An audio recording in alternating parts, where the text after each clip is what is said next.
খ্যাতি 1913 সনে তার জন্ম ধরা হয়, লক্ষ্য করুন। তারপর 1931 সনে তিনি প্যারিসে পড়তে যান বৃত্তি পেয়ে।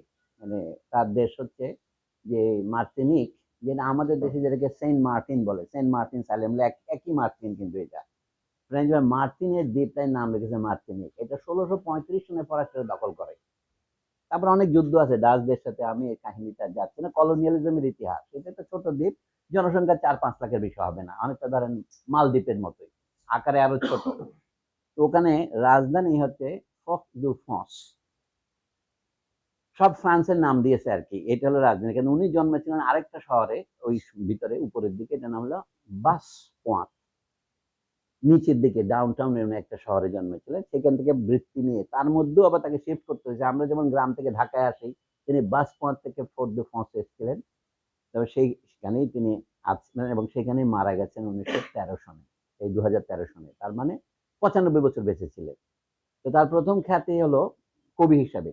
লক্ষ্য করেন 1913 সনে জন্মেন, 1931 সনে মানে 18 বছর বয়সে বৃত্তি পেয়ে প্রতিযোগিতামূলক পরীক্ষা পাশ করে তিনি ফ্রান্সের সবচেয়ে নামকরা বিদ্যালয়, যেটা বলে একল নরমাল সুপেরিয়র, যেখানে আলতুসাররা পড়াতেন পরে, ওইখানে তিনি ভর্তি হন। সেখানে জনপল ছাত্ররা পড়েছেন, কিন্তু ফ্রান্সের সবচেয়ে এলিট স্টুডেন্টদের, এটা নেপোলিয়ন আমলে তৈরি হয়েছিল, মানে অনেকটা বলা যেতে পারে শিক্ষক প্রশিক্ষণ কেন্দ্র হিসেবে, টিচার্স ট্রেনিং কলেজ বলা যায়, একল, কিন্তু ওরা ভদ্রভাবে বলে একল school, normal superior, normal school বলে আমাদের দেশেও, মানে শিক্ষক ট্রেনিং স্কুলগুলোকে নর্মাল স্কুল বলা হতো ভারতে কলোনিয়াল আমলেও, গুরু ট্রেনিং বিদ্যালয় বলতো। তো যা হোক, ওখান থেকে উনি 8 বছর ওখানে ছিলেন, 31 থেকে 39 পর্যন্ত। তখন তিনি একবার ইউগোস্লাভিয়া গিয়েছিলেন এক বন্ধুর সাথে, সেখান থেকে ফেরার পথে এই বিখ্যাত কবিতাটা লেখেন। এটা এটা একটা ডেফিনেটিভ অনুবাদ, ইংরেজিতে বলে কি journal of A home coming, এটা হলো নতুন অনুবাদ, বহু অনুবাদ হয়েছে ইংরেজিতে। এটা এই লার্ন হচ্ছে কাইয়ে দ্য রতুর ওপে নাতাল, মানে কাইয়ে মানে নোটবুক, আপনারা জানেন কাইয়ে দ্য সিনেমা যেমন আছে, কাইয়ে দ্য রতুর of a return to the native land, আক্ষরিক অর্থে পে মানে পেই, দেশ আর কি, পেই নাতাল, নাতাল যেখানে আমি জন্ম নিয়েছি। তো এই কবিতার বই তাকে বিখ্যাত করে। 1939 সালে এটা প্রথম সংস্করণ বের হয়। তো তখন তো দ্বিতীয় মহাযুদ্ধ চলছে। আপনি বয়সটা খেয়াল করবেন, কবির বয়স তখন কত হবে, 28 বছর হয়নি।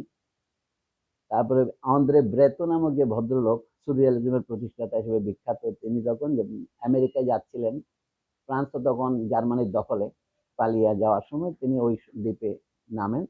সেখানে এক বইয়ের দোকানে একটা পত্রিকা আবিষ্কার করেন। পত্রিকাটা বেশ মজা, ট্রপিক। এমএ সেজার এবং তার স্ত্রী, নাম ছিল সুজান সেজার, তারা একটা পত্রিকা বের করেন। সৌভাগ্যক্রমে ওই পত্রিকার সবগুলো সংখ্যা আমি জোগাড় করতে পেরেছি, আমার কাছে আছে এগুলি। সেই পত্রিকায় এতগুলো বাঁধাই করলে এতগুলো হয়। তো সেইটা তারা সাময়িক পত্র বেগেন, সেখানে কবিতা প্রবন্ধ নির্বারিত। আন্দ্রে ব্রেতো এটা দেখে অবাক হলো যে এইখানে পাণ্ডব বর্জিত দেশে মার্টিনিকে এত উন্নত মানের লেখা লেখে। তখন তিনি যে বিখ্যাত উক্তি করেছিলেন, বলে কি যে this is a great black poet, এটা পরে বহু আলোচনা হয়েছে।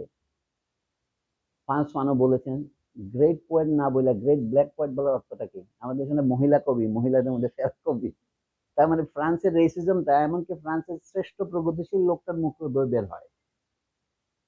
তো যা হোক, সেই বইটা তাকে মানে বড় কবি হিসেবে স্বীকৃতি দেয়। তিনি নোবেল পুরস্কার যদিও পাননি, যারা নোবেল পুরস্কার পেয়েছে ওই অঞ্চলে, তার বাড়ি হচ্ছে যে দ্বীপে, এটা হলো ফ্রান্সের একটা ডিপার্টমেন্ট, তার পাশে আরো দুটো ডিপার্টমেন্ট আছে, একটা হলো গুয়াদলুপ, ওইখানে মারিজ কন্ডে বলে এক ভদ্র মহিলা লেখিকা আছে, উনি বোধহয় নোবেল পুরস্কার পেয়েছেন 2-1 বছর আগে, তাদের অনেক জুনিয়র।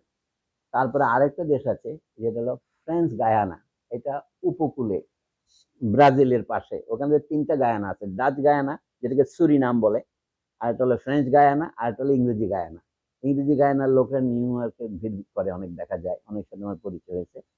তো এই ফ্রেঞ্চ গায়ানার আরেক লেখক আছে, তার নাম হচ্ছে লিওন গন্ত্রান ডামা, ইংরেজি বললে আমরা তো ইংরেজি উচ্চারণে ভুল করি, ডামাস মনে হবে, DAMS। উনিও বড় কবি, উনি ওই সময় প্যারিসে ছিলেন। তখন নেগ্রিচুড বলে একটা কথা যে চালু হয়েছে, এটা চালু করেছিলেন কিন্তু ওই ভদ্রলোক লিওন দামাস। তিনি তাদের 3জনের মধ্যে সবচেয়ে কম সফল জাগতিক অর্থে। তো তার জীবনের আর শেষ অংশতে আসি, লিও গনফ্রান দামাস 1978-এর দিকে মারা গেছেন। এমএ সেজার ভাগ্য ভালো যে 2008 সন পর্যন্ত বেঁচে ছিলেন, 2008-এ মারা গেছেন। 1913-তে জন্ম, 2008 মানে 95 বছর। তাদের আরেক যে বন্ধু যিনি হচ্ছেন লিওপোল সেদার সগর, উনি সেনেগালের প্রথম প্রেসিডেন্ট হয়েছিলেন স্বাধীন হওয়ার পর 1960 সন থেকে। তারপরে উনি ফরাসি একাডেমির সদস্য হয়েছিলেন, উনি খানিকটা ফরাসিপন্থী ছিলেন এবং উনিও পরবর্তীকালে হয়তো 1980 পর্যন্ত প্রেসিডেন্ট ছিলেন ওই দেশের। বাকিটা আপনারা নিজেরা পেয়ে যান, তার কালেক্টেড পোয়েট্রি এখন বেরিয়েছে। এই তিনজন হচ্ছে ওই আন্দোলনের সবচেয়ে বড় কবি। আমাদের যার সম্পর্কে সংক্ষিপ্ত পটভূমিটা আমি বললাম যে ওনার লেখার জগতে প্রথম হচ্ছে কবি, দ্বিতীয় হচ্ছে উনি অনেকগুলি নাটক লিখেছেন। তার মধ্যে আমি সংক্ষেপে বলছি, 1969-তে একটা নাটক লেখেন তিনি, শেক্সপিয়ারের টেম্পেস্টকে কেন্দ্র করে তিনি আরেকটা টেম্পেস্ট লেখেন, যেটা খুব ইন্টারেস্টিং। সেখানে নায়ক নায়িকার পরিণতি অন্যরকম হয়। উইন টম্পেট নামে লিখেছেন, এটারও ইংরেজি অনুবাদ পাওয়া যায়, আপনারা যারা পড়তে চান পড়তে পারবেন। আমি এটা নিয়ে দু একটা লেখাও লিখেছি, বক্তৃতাও দিয়েছি। তারপরে হলো তার পলিটিশিয়ান হিসেবে তার ভূমিকা। 1945 সনের নির্বাচনে তিনি অংশগ্রহণ করেন। তিনি একই সাথে ওই বছরই প্রথমে ফোর্ট দো ফ্রান্স মানে মার্তিনিকের যেটা রাজধানী শহর, তার মেয়র নির্বাচিত হন এবং কয়েক মাস পরে তিনি ফরাসি পার্লামেন্টে মার্তিনিকের প্রতিনিধি নির্বাচিত হন এবং সেই পদে তিনি বহুদিন ছিলেন, 1993 পর্যন্ত ছিলেন। তার মানে রাজনীতিবিদ হিসেবেও তার একটা খ্যাতি আছে। কিন্তু তার সম্পর্কে যে সমালোচনা করা হয়, 1946 সনে একটা অপশন এসেছিল যে মার্তিনিককে স্বাধীন হবে, ফরাসিরা বলেছিল নাকি ফ্রান্সের অংশ থাকবে। এটাকে ফ্রান্সের অংশ থাকা মানে ফ্রান্স এখন বিভক্ত হয়েছে 84টি প্রদেশে। প্রদেশগুলো ডেপার্টমেন্ট বা ডিপার্টমেন্ট বলে, এটা ইংরেজি অনুবাদে বলা হয় ডিপার্টমেন্টালাইজেশন। এই প্রশ্নে এমএ সেজার ফ্রান্সের পক্ষে থাকার যুক্তি দিয়েছিলেন স্বাধীন হওয়া না হয়ে। কারণটা কি? এই ব্যাপারে ফ্রান্স পানো তার সাথে একমত করেন না। ফ্রান্স পানো তখন প্যারিসে পড়াশোনা করতে গেছেন ডাক্তার হিসেবে। 1950-51-তে ফ্রান্স পানো জানেন তার ডক্টরেট শেষ করেন, করে 2 বছর ওখানে ইন্টার্নশিপ করার পর তিনি প্রথম চাকরি নিয়ে আলজেরিয়া যান। আলজিয়ার্সের অদূরে একটা ছোট শহর ব্লিদা জোয়াবিল, সেখানকার সাইকিয়াট্রিক হসপিটালের একটা অংশের একটা সেকশনের প্রধান হন, শেফ দু মেডসন। এই হচ্ছে ফ্রান্স পানোর চাকরি। ফ্রান্স পানো এই ব্যাপারে তার শিক্ষকের সাথে খুব একটা একমত হননি, কিন্তু তাদের সম্পর্কটা বেশ মজার, আপনারা পরে আলোচনা করবেন। তিনি তাকে একদিকে পছন্দ করতেন, অন্যদিকে তার এই সিদ্ধান্ত একমত হননি। এই জন্য উনি দেখলেন কি স্বাধীনতা সংগ্রাম করার জন্য তাকে যেতে হবে ছোট স্টেক আলজেরিয়াতে। আলজেরিয়া স্বাধীন হওয়ার আগেই ফ্রান্স পানো মারা গেছেন, কেন ফ্রান্স পানো সম্পর্কে অনেক প্রশংসামূলক লেখা এমএ সেজার লিখেছেন। এমএ সেজারের রাজনৈতিক লেখা অনেক রকমের আছে এবং তার তাত্ত্বিক লেখাও আছে অনেকগুলো, পোয়েট্রি আর নলেজ। যারা পড়তে চান মানে তার নিজ গুণেই তিনি পড়ার মতো। কিন্তু আমরা তো আমাদের কাজকে সংক্ষিপ্ত করে আনছি।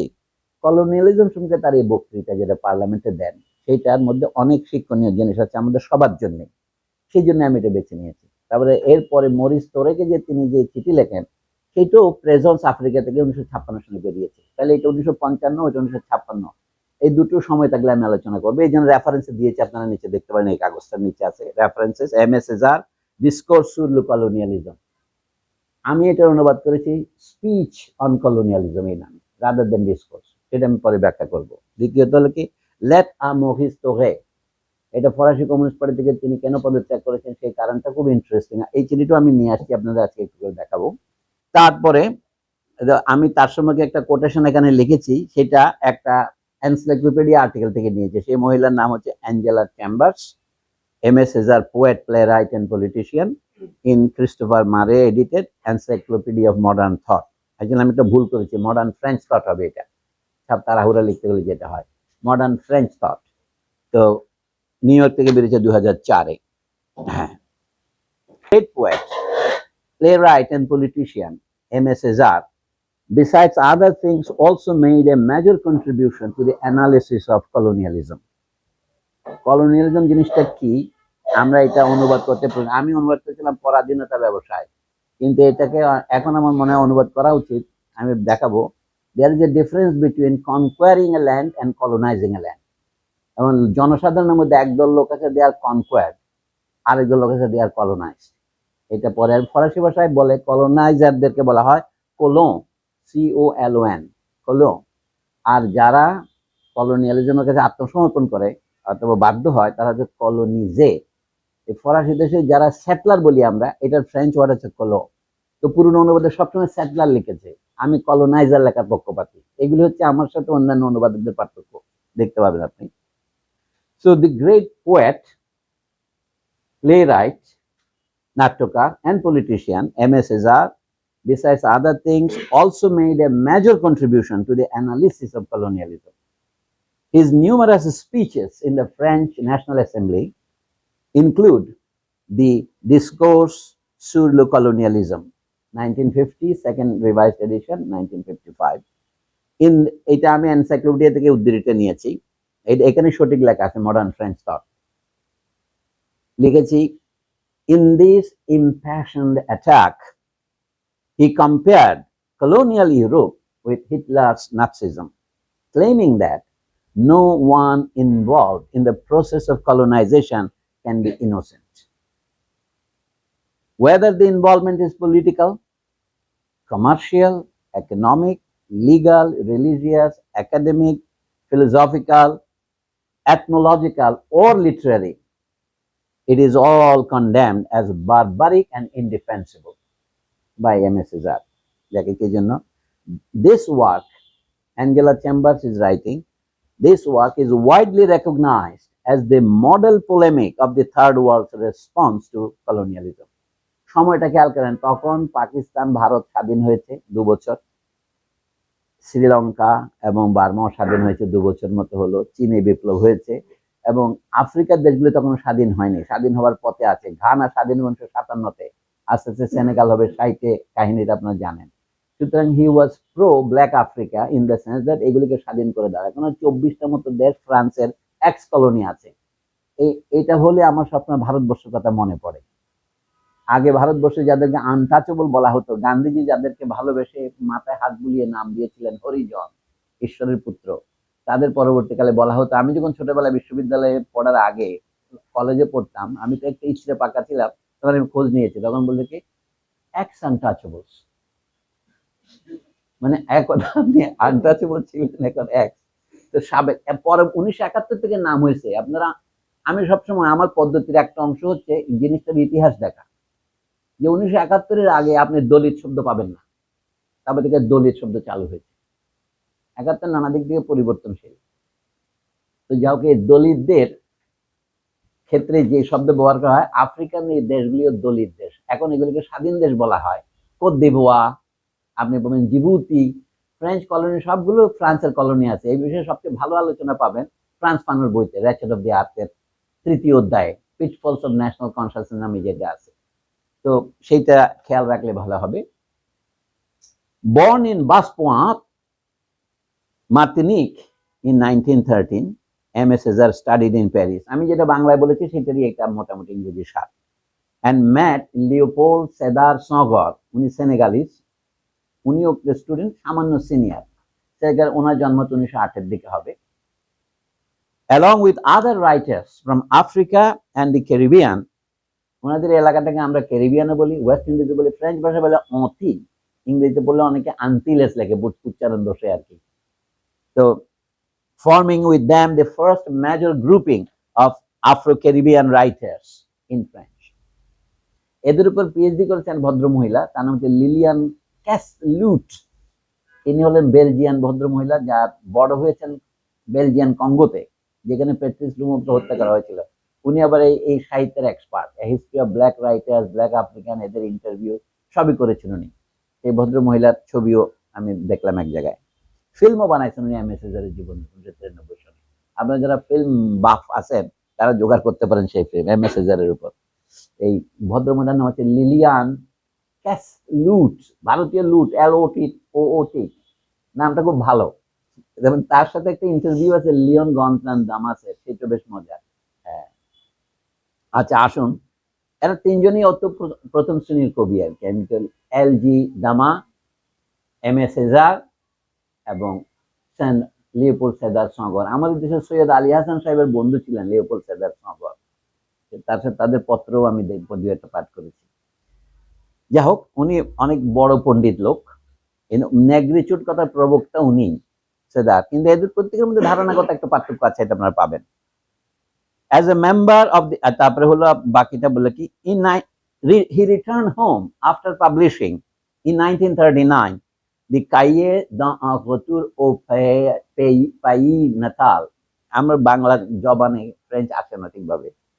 In 1945 he was elected deputy, French ভাষা বলে député in the French National Assembly. As a member of the French Communist Party, he actively supported Martinique's accession to France as a department in 1946. এটা তার বর্তমান status. Martinique ফ্রান্সের একটা department হিসেবে আছে, French Guyana আরেকটা ডিপার্টমেন্ট, গুয়াদলুপ আরেকটা ডিপার্টমেন্ট, এইখানে তিনটা ডিপার্টমেন্ট, এগুলির নাম দিয়েছে তারা ওভারসিজ ডিপার্টমেন্ট। আরেকটা আছে ভারত মহাসাগরের একটা দ্বীপ আছে তাদের, মরিশাসের কাছাকাছি, কি জানেন নাম। In his 1946 pamphlet, আমাদের বিষয়বস্তু হচ্ছে এটাই, এর আগে আর এটা আছে pourquoi je suis communiste, why I am a communist, pourquoi উনি বলছেন he defended the communist party's aim to create a social order based on the dignity of all human beings regardless of origin, religion or color. In 1956 he criticized the party of towing in 1956 he criticized the party for towing the French colonial policy in Algeria, and more fundamentally, it is important, for endorsing new colonial strategies in the third world in general, and for promoting policies that distanced Martinique, his homeland, from sub-Saharan Africa. Sub-Saharan Africa হচ্ছে world ব্যাংকের term, যেটা আগে বলা হতো openly black Africa. Sub শব্দটা থেকে নিচে, ম্যাপের দিক থেকে উপরে, সাহারার নিচের যে আফ্রিকা, সেটাই। So, Aimé Césaire resigned from the Communist Party in 1956 and later founded the Parti Progressiste Martinican Progressive Party. He continued as a French deputy until 1993 and as mayor of Fort-de-France till 2001 and died there at 95 in 2008.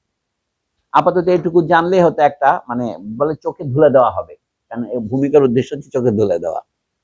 তার বই নিয়ে আমি কি বলবো, আপনারা তার ভাষা বলে, এটা আমার অনুবাদ, মানে প্রচলিত ইংরেজি অনুবাদের অতিরিক্ত যে অনুবাদ করেছি, আমার অনুবাদটা এই যে আমি তিনটে জিনিস অনুবাদ করেছি, ফ্রান্স ফানোর, জাঁ-পল সার্ত্র এবং এমএ সেজার। তো এখানে সবটা নেই, ফ্রান্স ফানোর একটা আর্টিকেল, জাঁ-পল সার্ত্রের ভূমিকা এবং এমএ সেজারের এই প্রবন্ধটা আছে। এটা it is a developing work. তো তাতে 250 পৃষ্ঠা হয়ে গেছে, দেখি অনেক কাজ আছে, গত বছর করেছি এটা আমি। সো একটু তার ভাষাটা পড়েন, প্রথম বক্তৃতা দাঁড়িয়ে তিনি বলছেন।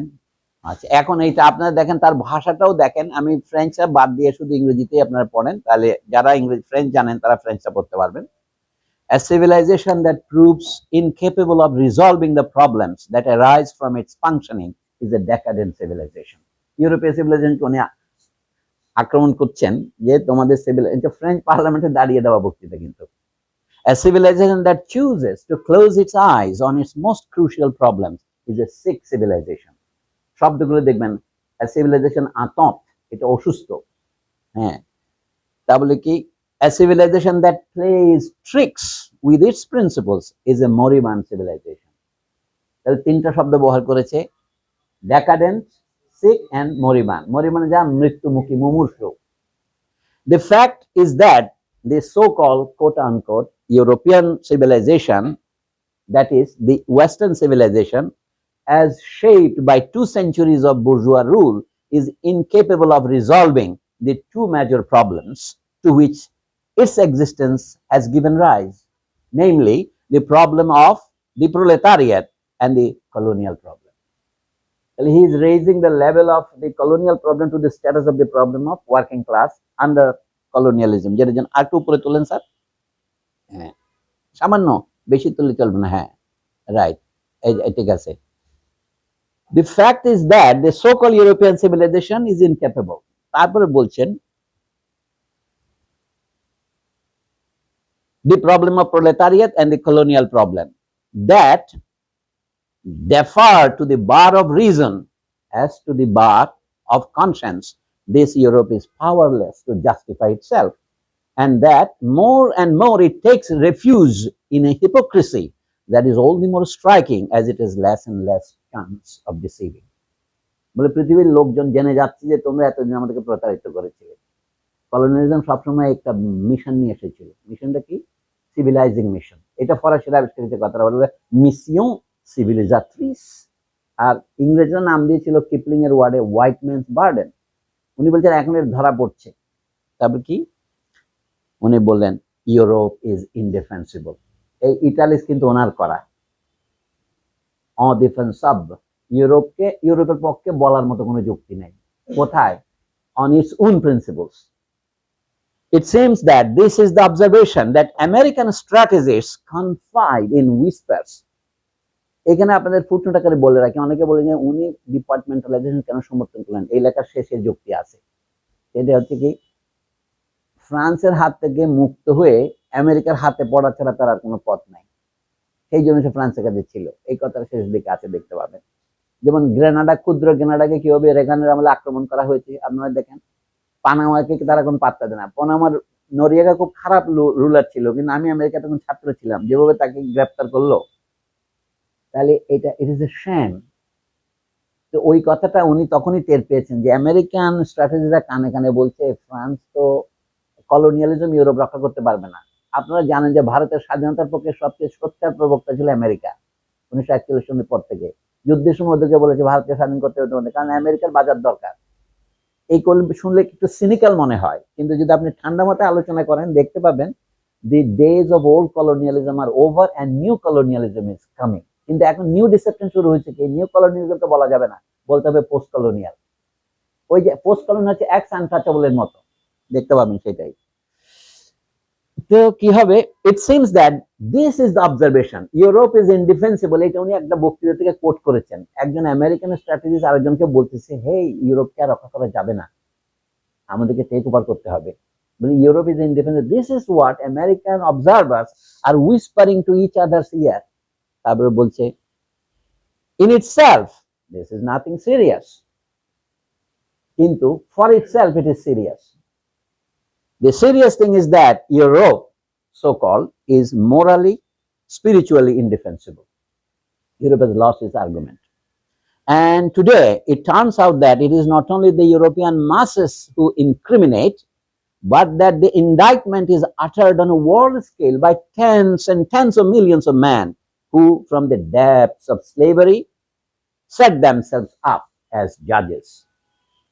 From the depths of slavery, মানুষই এখন বিচার করছে। They set themselves up as, মনে হচ্ছে যে the whole people of the world are sitting as the judges of the ICJ, এরকম মনে হবে।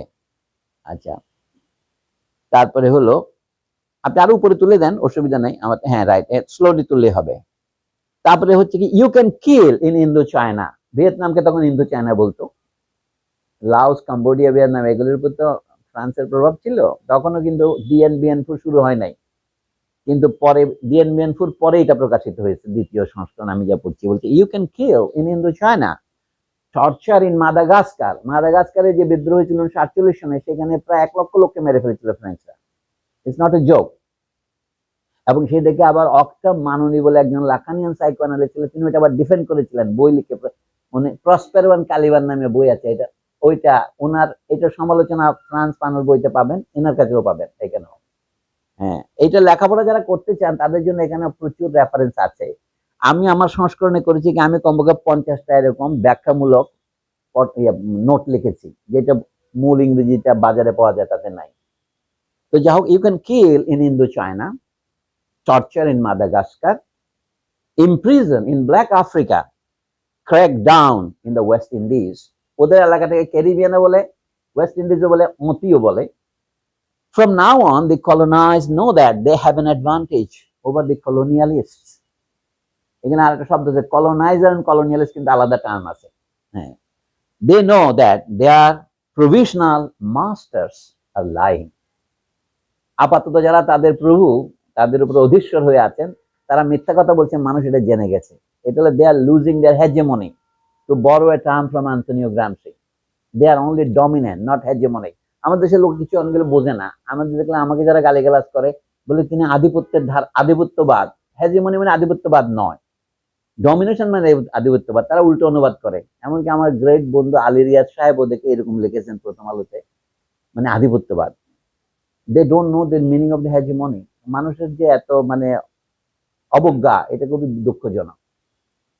আচ্ছা, so their masters are weak and since today মানে এইখানে পার্লামেন্টে আমাকে আজকে বলতে বলা হয়েছে কলোনিয়ালিজম সম্পর্কে আমার অভিযোগটাকে বলুন তো। তো উনি বলছে আমি এই সুযোগটা নিচ্ছি।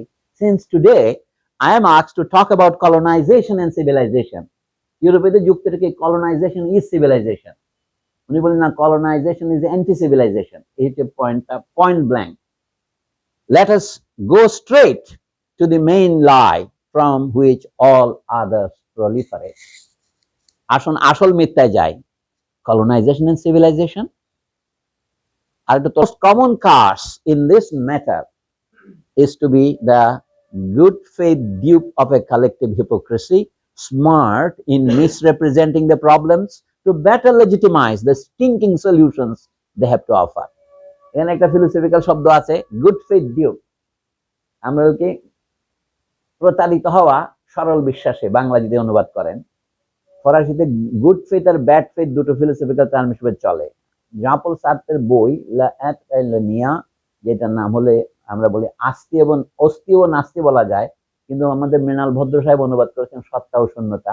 সেটার মধ্যে এই ব্যাড ফেথ গুড ফেথ অনুবাদ সাধারণত ইংরেজরা করে ইনঅথেন্টিক bad faith.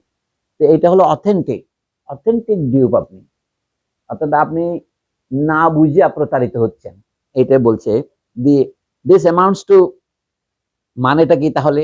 This amounts two saying that the essential thing here is to see clearly, to think clearly, to hear dangerously, to answer clearly the innocent initial question, what in principle is colonization? যদি করে গোড়ায় যান মূলনীতিতে, তাহলে অপর দেশকে দখল করা। আমি এই জন্য আমি প্রস্তাব করছি আপনাদের নাম ধরেন দখলকারিত্ব, দখলদারিত্ব। তা অনেকে আবার আরবি ফার্সি শব্দ পছন্দ করে না, দখলদারিত্ব বলে মৌলবাদী বলবে, এই ভয়ে বলছি না, বুঝতে পারছেন? To agree on what it is not. তাহলে কলোনাইজেশন কি বলার আগে আসুন এক কাজ করি, আমরা এটা কি নয় বলি। তারা যা দাবি করেছে এটা হলো খ্রিস্ট ধর্ম প্রচার করা, ইঞ্জিল শরীফ প্রচার করা।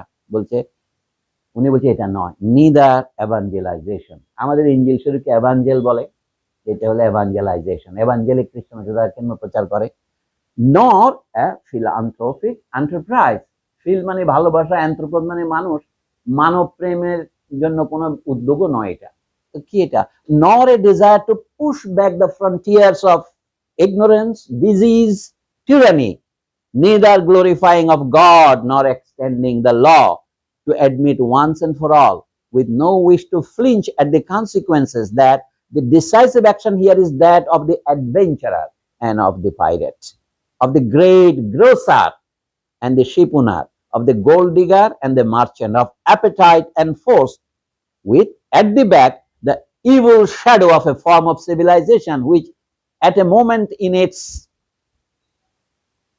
history finds itself obliged, for reasons internal to it, to extend the competition of its antagonistic economies on a world scale.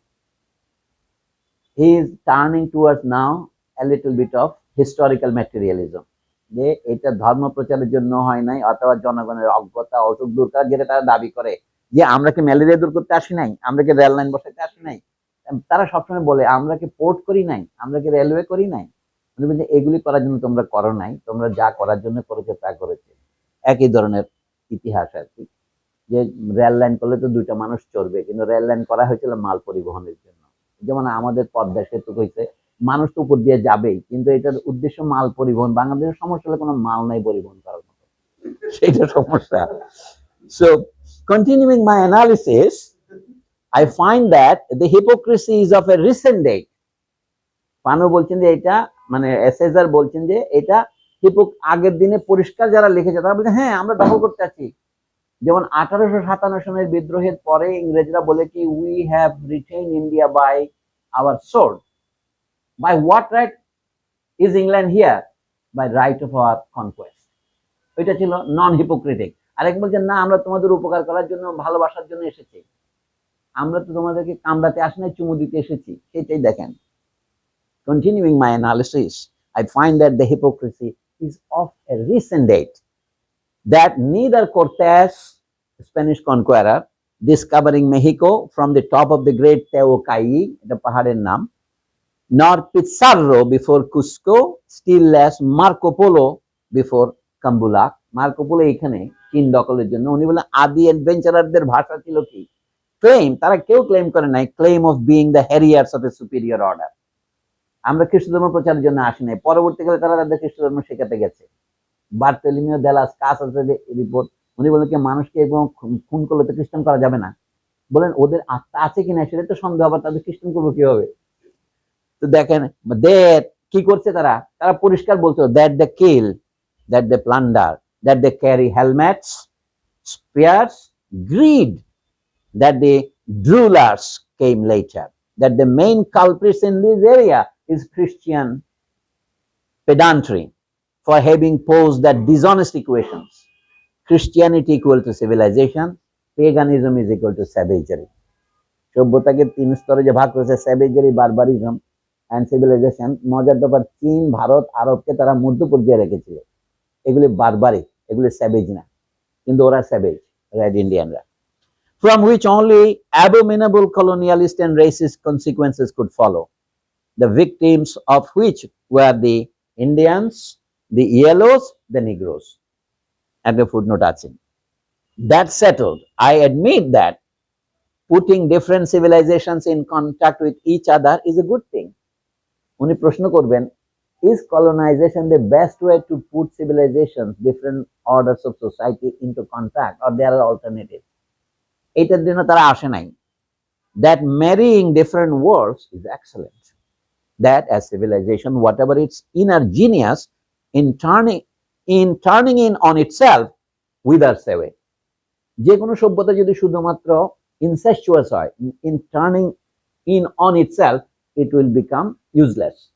It will be stagnant, withers away. Withers মানে এটা শুকিয়ে যাবে। কার্ল মার্কস যেমন বলেছিলেন, the state shall wither away. Wither away মানে হচ্ছে পাতা শুকিয়ে উবে যাওয়া। That exchange is the oxygen here. And that Europe's great fortune is to have been a crossroads. Europe ছিল চৌরঙ্গী সভ্যতার, এটা তার সৌভাগ্য, অন্য সভ্যতা তার উপর দিয়ে, চীন আর আরব হতো সেখানেই মিলিত হবে, এই জন্য বলছেন। And that to have been the global meeting ground of all ideas, the receptacle of all philosophies, the place of accumulating all sentiments, has made it the best redistributor of energy.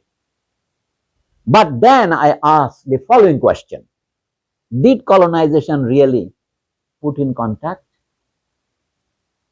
অন্য দেশ দখল করা আসলে কি দুই সভ্যতাকে পরস্পরের সংযোগে এনেছিল? এটাকে কি পুট ইন কন্ট্যাক্ট বলা যায়? Or if you prefer, of all the ways of establishing contact, was it the best? Italics গুলো কিন্তু উনি করেছেন। আমি বলছি আই অ্যান্সার নো, করেনি। তার যে স্টাইলটা দেখেন, খুব পোয়েটিক স্টাইলে কথা বলছে। He is a poet of great stature, এবং তার প্রোজের মধ্যে পোয়েট্রি দেখতে পাবেন। And I say that from colonization to civilization, the distance is infinite. And that of all the accumulated colonial expeditions, of all the colonial statutes drawn up, যে সমস্ত আইন পান, আমাদের দেশে উডের ডেসপাচ পাঠানো হয়েছে ইংল্যান্ড থেকে, that's a colonial statute. Of all the ministerial circulars sent out, you wouldn't find lasting a single human value. এটা হলো প্রথম প্যারাগ্রাফ, এর প্রথম চ্যাপ্টার, এরকম 6 চ্যাপ্টার আছে। এটা হলো ছোট ওভারচার বলা যায়, সঙ্গীতের উদ্বোধনী এটা। তারপরে এটা আমি সবকিছু পড়বো না, এটা দিয়ে তারপরে আলোচনা করব। সেকেন্ডটা দেখেন, আমি নোটগুলি লিখেছি, তেওকাই কি জিনিস, তারপরে ফ্রান্স পিজারো কখন, মার্কো পোলো কখন, এগুলো কেরানির কাজ, এগুলো করা হয়েছে বোঝার জন্য। যারা পড়বে তাদের এগুলো আমরা হয়তো গ্লসারিতে নিয়ে যাবো পরে। তেওকাই is a Mesoamerican pyramid surmounted by a temple. It was terraced and important religious rituals used to take place in the temple at the top of the pyramid. Mesoamerica মানে আমরা বাংলায় যে মেজ বলি, ঘরের মেজ, এই মেজ, এই সব মেজের মানে হচ্ছে মধ্য। মেসো আমেরিকান মধ্য আমেরিকা, বাংলা যে মেজো ভাই বলি, ওই একই শব্দই। এমনকি নৌকার মাঝি যে বলেন ও একই কথাই, এমনকি আপনি যে ইংলিশ মিডিয়াম বলেন ওই একই কথাই, শব্দটাই মেসোটাই বদলাতে থাকে আর কি। তো দি গ্রেট আজটেক তেওকাই, আজটেক ভাষায় বলে ওয়ে তেওকাই was located close to the main square, the Zocalo in Mexico City. It no longer exists. The Spanish adventurer Hernan Cortes, born in 1585, conquered Mexico from the Aztecs sometime after 1519. কলম্বাসের America আবিষ্কারের প্রায় 30 বছর পরে ইত্যাদি। এই সবগুলো interesting, এই নোটগুলিতে অনেক জিনিস শেখা যাবে। মার্কোপোলো কি জন্য এখানে, মার্কোপোলো অনেক আগের লোক, 13th সেঞ্চুরি, যিনি চীনে গিয়ে 30 বছর ছিলেন, এরকম গল্প আছে, আইসা ভ্রমণ কাহিনী লিখেছেন। যাই হোক, এগুলোর নোট থাকলে হয়তো পাঠকের সুবিধা হবে। হ্যাঁ, তো যাই হোক, আমি দ্বিতীয় অংশে একটু করে পড়ি। We should first study how colonization works to decivilize the colonizer. শুধু গালি দিলে তো চলবে না। কলোনিয়ালিজমের প্রথম ভিকটিম কিন্তু কলোনাইজার হিমসেলফ। Le colon কি, to brutalize him in the literal sense of the word, to degrade him, to awaken him to buried instincts, to degrade him to covetousness, to violence, to racial hatred, to moral relativism, and show that each time in Vietnam there is a severed head and a gouged eye, and that in France you accept. মানে দেখাচ্ছে কলোনিয়ালিজমের প্রথম victim হচ্ছে European civilisation, সবগুলো মানুষকে brutal করে তোলে। ওনার মূল বক্তব্যটা হচ্ছে, এখানে প্রথমে আমি উদ্ধৃত করেছি, উনি বলেন হিটলার যা ইউরোপে করেছে বলে আপনারা হিটলারের উপরে একটা আউটরেস্ট হয়েছেন, এই কাজটা তো 400 বছর ধরে আপনি দক্ষিণ আমেরিকা, মধ্য আমেরিকা, উত্তর আমেরিকা এবং আফ্রিকায় করছেন, ভারতে করছেন, ইন্দোচায়নায় করছেন। আপনাদের তখন চিত্র লাগে না? যখন হিটলার একটা সাদা মেয়েকে মারে তখন আপনার মনে হয় সব নারীবাদ জেগে ওঠে, কিন্তু যখন ইন্দোচায়না একটা মেয়েকে রেপ করে আপনার কাছে এটা কোনো ব্যাপার না, ওটা তো একটা পোকা। এইটা হচ্ছে ইউরোপের ডিগ্রেডেশন। এইটা না, আরেকটা শব্দ কি বলবেন, মোরাল রিলেটিভিজম। আপনারা তো সবই জানেন, তো আমি মনে করি এগুলো আমাদের বোঝা দরকার। Good faith, bad faith, moral relativism কি, এক এক দেশে এক এক কালচার চলবে। এখন সেই কালচারটাই যখন বাংলাদেশে এসে হিউম্যান রাইটস এর আকৃতি ধারণ করেছে, আমরা যেহেতু নানা কারণে সিভিল রাইটস থেকে বঞ্চিত, আমরা সিভিল রাইটস এর কথা বলি না, হিউম্যান রাইটস এর কথা বলি। এটা তো আমরা যে হোলসেল ওদের কাছ থেকে গ্রহণ করেছি। আমি যে হিউম্যান রাইটস জিনিসটা যে আসলে আর কিছুই নয়, আপনি পছন্দ করেন আর না করেন, এটা যে হোয়াইট ম্যানস বার্ডেনের একটা জাস্ট অনুবাদ। এটা যখন আমি আইইউবিতে বক্তৃতা দেখলাম, দিকে সবাই অবিশ্বাস করতেছে। আমি বিস্মিত হলাম যে why of all the people so late I have to say this, everyone should have known it long before, কিন্তু কেউ এটা জানে না। না, আমরা যে বলছি যে হোয়াইট ম্যানস বার্ডেন, এইটাই যে আমরা জিনিসটা একটু সামান্য চিন্তা করেন তাদের বুঝতে পারবেন। Look at the timing. জাতিসংঘে universal declaration of human rights 1948 সনে পাশ হলো কেন? জেনোসাইড কনভেনশন 1951 থেকে চালু হলো কেন? যদি আপনি টাইমিং নিয়ে একটু চিন্তা করেন বুঝতে পারবেন যে সামথিং হ্যাজ চেঞ্জড। কলোনিয়ালিজমের যে দোষটা উনি এখানে দাঁড়িয়ে বলতে পারছেন, এটা because after Hitler is defeated. Hitler যা যা করেছে বলে নিন্দিত হচ্ছেন, এগুলো এখন এটা বললে উল্টা বলে ও আপনি কি হিটলারের সমর্থক? আরে গর্দব, আপনি বুঝলি রাম, হিটলারের সমর্থক। হিটলারের কাজগুলোতে আপনি যখন করেন তখন কেন সমর্থন করব? হিটলারকে যে কারণে সমালোচনা করছি, আপনি তো সেই সমালোচনা শিকার, কিন্তু সেটা আপনি দেখতে পাচ্ছেন না। Are you not doing the same thing in Vietnam. উনি এই জন্য বলছেন, each time in Vietnam there is a severed head, একটা কাটা মাথা, and a gouged eye, একটা উৎপাটিত চোখ, then and that in France you accept. আপনার কাছে এটা কোনো ব্যাপার না, you accept it, যে হ্যাঁ ওদের মাথা কাটা যেতে পারে, এটা আর্টিচোকের মাথার মতো কাটছে। আলজেরিয়া বিরোধের সময় ফরাসিদের যে মানে সেনাপতি, সে বলে তো আমি এখানে মানুষের মাথা কাটি নাই, আমি আর্টিচোকের মাথা কেটেছি, সে তার বোনকে চিঠিতে লিখেছে, এগুলো এখন প্রকাশিত হয়েছে। অর্থাৎ such is the nature of French civilization, for that matter European civilization। দেখুন তারপরে বলছে a raped little girl, and that in France you accept. মানে each time in Vietnam there is a raped little girl, you accept. A tortured Malagasy, মাদাগাস্কারের লোকদের জাতিগতভাবে মালাগাসি বলে, and that in France you accept. There is an acquisition of civilization which weighs with its dead weight, a universal regression which turns on, a gangrene which sets in, a source of infection which spreads, and that at the end of all these violated treaties, all these lies propagated, all these punitive expeditions tolerated, all these prisoners tied up and interrogated. এটা তো French code word, interrogation করা মানে torture করা। এবং একটা বিখ্যাত বই আছে, আমরা বাংলায় দেখেছিলাম, এরকম এক ভদ্রলোকের বই বাংলায় বেরিয়েছিল, বইয়ের নাম ছিল দি কোয়েশ্চেন। আপনারা এটা দেখবেন। All these tortured patriots at the end of this encourage racial pride of this displayed boasting. There is the poison instilled in the veins of Europe and the slow but sure progress in the savaging of the continent. একটা মূল দাগ হচ্ছে ওনার এটাই যে colonialism has given birth to racism on a mass scale. এখানে আমি পরিষ্কার করার জন্য বলছি, there has always been poverty in South Asia. But what English colonialism has ushered in is the mass poverty. There has always been racist difference between people, but when it became racism, transplanting it from the animal world to the human world, that is a post-16th century affair, post-discovery of America affair.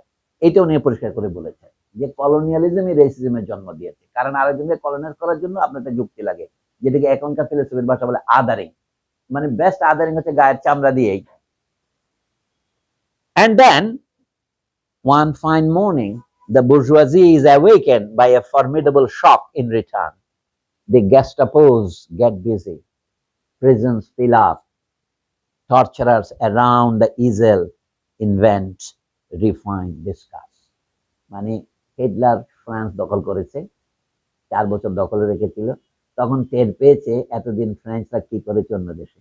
কিন্তু অদ্ভুত, যুদ্ধের শেষে তারা আবারও Algeria দখল করে রাখতে চায়, যুদ্ধ শেষে তারা আবার ভিয়েতনাম দখল করতে চায়। ভিয়েতনামিরা লড়াই করে তাদেরকে পরাজিত করেছে, সহজে নয়, তাদেরকে 9 বছর লড়াই করতে হয়েছে।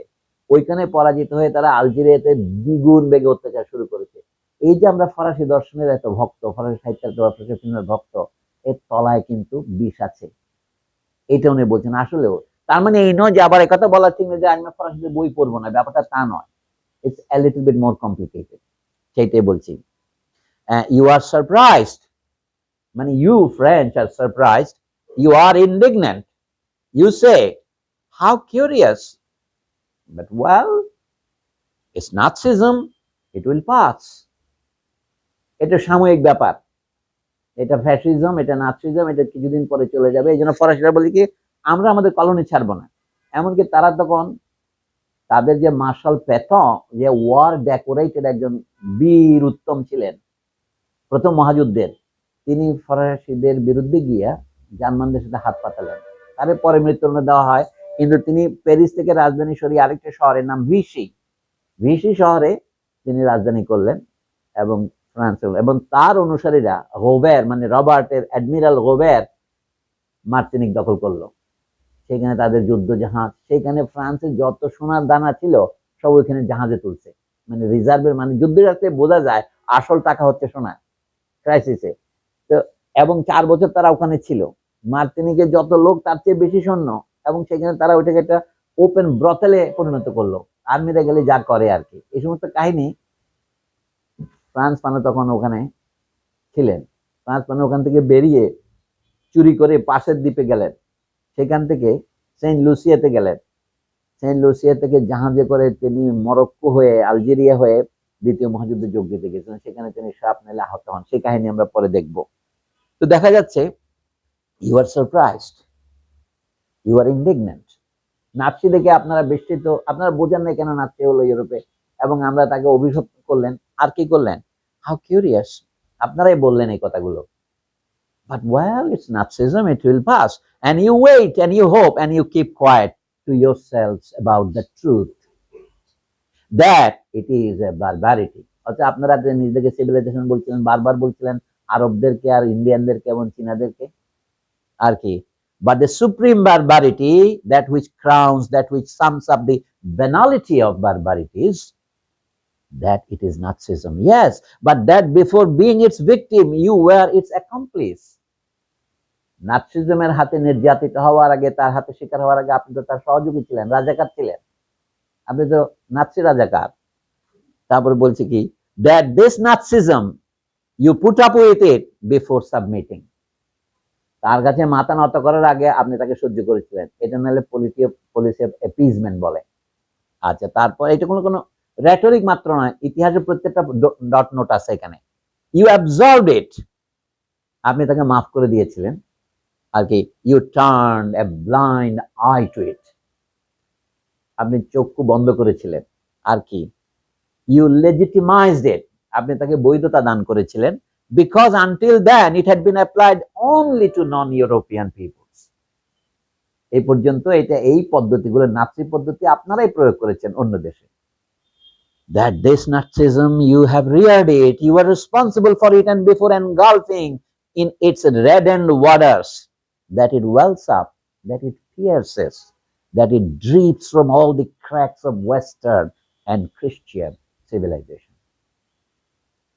উনি এটা বলতে পারতেন, he also technically belongs to the Christian religion, সেই জন্য বলছে আমিও নমিনাল খ্রিস্টান, সুতরাং কিন্তু আপনারা জিনিসটা করছেন এটা খ্রিস্টানিজমের নামে। Yes, it would be worth the trouble to study clinically, in detail, the actions of Hitler and Hitlerism, and to expose to the very distinguished, very humanist, very bourgeois Christian of the 20th century that he carries within himself a Hitler. পরিষ্কার করে বিশ্বঙ্গ দেখা যায় আপনারা সব এই French নাগরিকরা, আপনাদের ভিতরে একটা হিটলার বাস করে। এটা বিশ্লেষণ করলে বেরিয়ে আসবে, শুধু আপনাদের সার্জারি করা দরকার আমাদের কি, without being aware of it, that Hitler lives in him. এগুলো উনারই এটা ইটালিক্স করে, I have not added a single italics. That Hitler is his demon, হিটলারই হচ্ছে তার দৈত্য দানব। অ্যান্ড ইফ হি ভিটুপারেটস, তাকে যদি আপনি বিষোদ্গার করেন তার বিরুদ্ধে, against him he is being illogical, তার বিরুদ্ধে কথা বললে আপনি কিন্তু যুক্তির বিরুদ্ধে কাজ করছেন, কারণ আপনি তো Hitler. and that deep down, মানে ইউরোপিয়ানকে হি বলছে, থার্ড পারসনে বলছে, what he does not forgive Hitler for is not the crime as such, the crime against man, no, সেই জন্য তাকে সে কন্ডেম করে না, it is not the humiliation of man as such, it is the crime against the white man। এই জন্য হিটলারের অপরাধ, যেটা ব্ল্যাক ইয়েলো ম্যানের বিরুদ্ধে করা যায় সেটা সাদার বিরুদ্ধে করা নিষেধ, কিন্তু সে সেটা করেছে, এই জন্য তাকে আপনারা কন্ডেম করছেন। Hitler has brought the methods of colonialism to the land of Europe itself.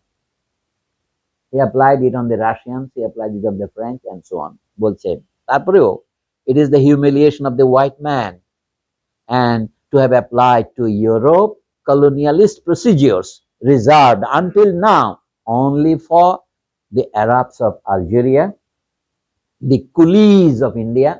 South Africa তে জানেন ইন্ডিয়ানদেরকে কুলি বলা হয়, ইউ আর স্মল কুলি, বলে সো হোয়াট, এবং আমাদের মহাত্মা গান্ধীকে বলছে coolie barrister. and Negroes of Africa, nigger, আর আরবদের বলতে টাওয়েল হ্যাটস, তাদের জন্য একটা শব্দ আছে, টাওয়েল হ্যাট অনুবাদ করলাম আমি, পাবেন। And this is the great reproach that I direct to pseudo humanism. এই আক্রমণটা আলতুসার এবং লাকা পরে হিউম্যানিজমের বিরুদ্ধে করবেন, ইনি শুধু দয়া করে সুডু শব্দটা লাগাইছে, কারণ এখনো অনেকে আলতুসার এবং লাকাকে ভুল বুঝে যে ওনারা তো অ্যান্টি হিউম্যানিস্ট। আরে হিউম্যানিজম মানে তোমাদের বারবারই, ওরা হচ্ছে অ্যান্টি হিটলার, হিটলারের শব্দই দখল করেছে হিউম্যানিজম। তো অ্যান্টি হিউম্যানিস্ট মানে কি? অ্যান্টি হিউম্যানিজম অ্যান্টি হিটলার হওয়া, হিউম্যানিজম কথাটা তো অলরেডি সাবস্টিটিউট হয়েছে, ভাষা তো ওইভাবে যায়, এই জন্য বলছে। উনি কিন্তু তখনও ভয় পেয়েছেন, সুডো হিউম্যানিজম বলছেন। ভারত অনেকটা নরেন্দ্র মোদীর মতো, নরেন্দ্র মোদীর ভাষাটা কি, যে আমরা তো সেকুলারিজমের বিরুদ্ধে না, আমরা সুডো সেকুলারিজমের বিরুদ্ধে। হিন্দুত্ব কি against not secularism but against pseudo, এটা এর সাথে কনফিউজ করার সম্ভাবনা আছে। দেখেন, it allows us to see broadly and to grasp that capitalist society in its present state is incapable of founding a people's right, as it proves incapable of founding an individual ethic. এগুলির মধ্যে অনেক philosophical footnote দরকার। What is an individual ethic and what is a peoples right, দুই two are integrated. How? মনে রাখবেন, উনি এখনো communist পার্টির সদস্য এবং কমিউনিস্ট পার্টির প্রতিনিধি হিসেবে নির্বাচিত এমপি হিসেবে বক্তৃতা দিচ্ছেন, এবং যখন ওনার রিজাইন লেটারও আছে, আমি কিন্তু কমিউনিজম ছাড়ি নাই, মার্কসিজম ছাড়ি নাই, কিন্তু তোমাদের এই রেসিস্ট কমিউনিস্ট পার্টি আমি করবো না, এটা ওনার চিঠিতে আছে। আমাদের দেশে এইটা আছে আর কি। আমাদের দেশের কমিউনিস্ট পার্টিকে বহুদিন আগেই বঙ্গোপসাগরে ফেলে দেওয়া উচিত ছিল, কিন্তু আমরা শুধু নামের মর্যাদার জন্য কিছু করতে পারছি না। মানে কমিউনিস্ট পার্টির নামেরও তো একটা মর্যাদা আছে, তাই না? তো দেখবেন মানে তারা যারা পলিটিক্স করতে, it's more heinous than the military dictator, to be honest. Whether you like it or not, at the end of the cool they suck, which means the blind alley of Europe. I mean the Europe of Adenauer, Schumann, Bido and some others. There is Hitler. এগুলো তখন যুদ্ধোত্তর ইউরোপের নেতারা, জার্মানির নেতা আদেনাওয়ার, Conrad আদেনাওয়ার Christian Catholic, এবং সুমান, বিদো এগুলো French leader. এদের ফুটনোটের মধ্যে আমি দিয়েছি। At the end of official humanism and philosophic renunciation, there is Hitler. হ্যাঁ, তার 6 চ্যাপ্টারের মধ্যে আমি এই 2 চ্যাপ্টার দিয়ে আপনাদের আজকে মানে বলবো, মানে ক্ষমা করে দিতে, বাকিটা নিজেরা পড়ে নিন। এটা ইচ্ছা করলে আমি আপনাদেরকে ইমেলও দিতে পারবো, বই বের হওয়ার কোন দরকার নেই। I don't care about copyright, পড়তে পারলেই হলো আর কি। হ্যাঁ, এরপর এটা যান। হ্যাঁ, and from then on one of his sentences stood out to me. আচ্ছা, উনি কি বলছেন এইটাই এখন ভাবেন, ওনার আলোচনা এখন অগ্রসর হচ্ছে কোথায়? ইউরোপে যাদেরকে গ্রেট ফিলোসফার বলা হতো 19th সেঞ্চুরিতে, আমাদের ঠাকুর রবীন্দ্রনাথ কিন্তু যার লেখা অনুবাদ করেছেন, এর্নেস্ট হনা বা রেনা, তাকে বলছেন ওনারা কিরকম রেসিস্ট ছিলেন দেখাচ্ছেন। এটা আপনি বলছেন হিটলারের উক্তিটা আপনাদের শোনাচ্ছি পরে, এই হিটলারের নাম কিন্তু রেনা বলছেন। উনি চীনা সম্পর্কে তার শ্রদ্ধাবোধ দেখেন, অর্থাৎ গ্রেট যিশুর জীবনী লিখেছেন এই লোক, লাইফ অফ জিসাস লিখেছেন। And from then on, one of his sentences stood out to me. হিটলারের একটা বাক্য শুনুন, we aspire not to equality but to domination. বেশি আগে না, এটা 1880 দিকে লিখতেছেন এই ভদ্রলোক। বইয়ের নাম কি? ইন্টেলেকচুয়াল এন্ড ম্যানুয়াল লেবার বা মানে প্রজেক্ট ইত্যাদি প্রজেক্ট আর কি। The country of a foreign race must once again become a country of serfs, of agricultural day laborers or industrial workers. It is not a question of eliminating inequalities among men, but to amplify these and make these a law. মানুষে মানুষে অসাম্য দূর করাটা আমাদের কথা। অর্থাৎ এটা ফরাসি বিপ্লবের দেশে, ফরাসি বিপ্লবের 100 বছর পরে ফরাসি দেশের শ্রেষ্ঠ দার্শনিক লিখতেছেন, তখনকার দিনে জা পল সার্ত্রে। অবিশ্বাস্য লাগে না? রবীন্দ্রনাথ ঠাকুর যাকে নম নম করে যার লেখানো বলছেন, রেনা বলছেন ন্যাশন কি, রবীন্দ্রনাথ ঠাকুর লিখছেন, কিন্তু এটা বোঝার ক্ষমতা রবীন্দ্রনাথের ছিল না। আমি খেদের সহিত বলছি, কারণ দেয়ার আর অলওয়েজ লিমিটস। রবীন্দ্রনাথ একটা ফুটনোটও লেখেন নাই। অনুবাদ করা কোনো দোষের কিছু নয়, কিন্তু তার এগ্রিমেন্ট ডিসএগ্রিমেন্টটা পরিষ্কার প্রকাশ পায়। রেনা বলেন ন্যাশন কি, উনি আবার রবীন্দ্রনাথ চালাকলো, জাতি লেখেন নাই, জানেন যে জাতি বললে হাঁড়ি ডোম বোঝায়, তাই উনি ন্যাশনই লিখেছেন। এখন আমি যে রবীন্দ্রনাথ সম্পর্কে ইররেভারেন্ট মন্তব্য করছি, এটা অনেককে উত্তেজিত করে, আমি জানি। মানে উত্তেজিত হলেই তারা সব শক্ত হয়ে যায়, বুঝতে পারছেন? মানে মারধর শুরু করে আর কি। তো মারধর, university should be a place of disagreement, disputation, তাই না, ডিসেন্ট, কিন্তু আমাদের কিন্তু অ্যালাউ করে না। তারা প্রথমে আপনাকে একটা এনভেলপ ধরিয়ে দেয়, আপনার চাকরি নাই। আচ্ছা, তাহলে এইটা বিশ্বাস হয় না, আপনি জানেন আমিও প্রথমে বিশ্বাস করি নাই, কারণ প্রথম পড়ার যে আবিষ্কারের যে একটা রোমান্স কাজ করে, আমি এটা কার কথা পরে দেখেন, that sounds clear, হটি, brutal and puts us in full screaming savagery. উনি এটা ফেরত দিচ্ছেন ওদেরকে, যে কালোরা কি করে চিৎকার করে, আপনাদের না বাসে বড় বড় করে কথা বলে কালোরা, বলে they are screamers, savages, তো বলছে but let us go down a level, একতলা নিচে চলেন। Who is speaking? I'm ashamed to say it. It is the Western humanist, the idealist philosopher. That his name is Ghana is an accident. That it is taken from a book that bears the title Intellectual and Moral Reform. That it was written in France the day after a war that France touted as a just war against force says a lot about bourgeois morals. এটা হলো Franco Prussian war, যখন France পরাজিত হয়েছিল। আপনারা যারা গল্প টল্প পড়েন দেখতে পাবেন যে ওই ফ্রান্স নিয়ে কত রকমের গল্প আছে। যা হোক, মোপাসো বলে এক লেখক আছে না, তার মানে বোল দ্য সুইফ বলে একটা গল্প আছে, বোল অফ ফ্যাট, ওইটার মধ্যে দেখবেন ফরাসি জার্মান সৈন্যরা প্যারিস কমিউনের প্রায় 20,000 লোককে হত্যা করেছে, তারপরে ফ্রেঞ্চরাই হত্যা করেছে, ঢুকেছে। তখন ওদের ভদ্রতা হলে ওরা যখন পতিতালয়ে যায়, দেখে যে কত মোরালিটি দেখেন, পতিদেরকে পয়সা দেওয়া ছাড়া কোনো সুবিধা গ্রহণ করে না। এটা মোপাসার গল্পে আছে। হ্যাঁ, ফ্রান্স ফানো এটা নিয়ে পরে লিখছে, তাদের মধ্যে মিউচুয়াল রেসপেক্ট ছিল। No French soldier ever raped a German women, no German soldier ever raped a French women. But why they forget this when they go to Algeria? Why they forget this when they go to Indochina?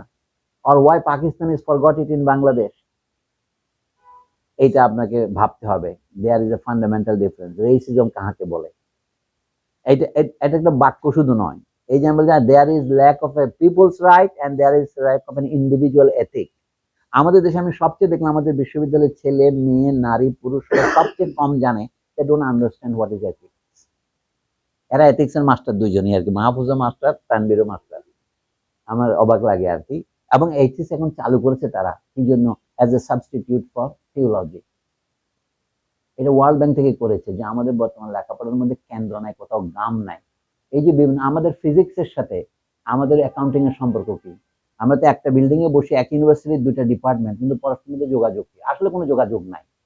জ্ঞানের এই ডিভিশনকে তারা বুঝতে পেরেছে কি, it is producing disintegrated individuals.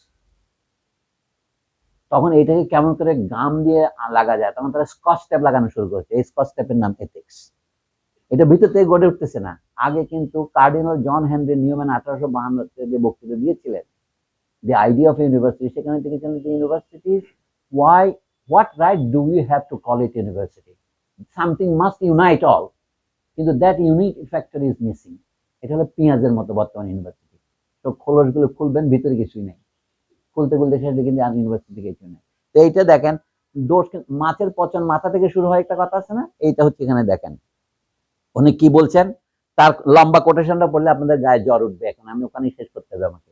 দেখেন, it is Ernest Hannah saying the regeneration of inferior or bastardized races by superior races is in the providential order of humanity.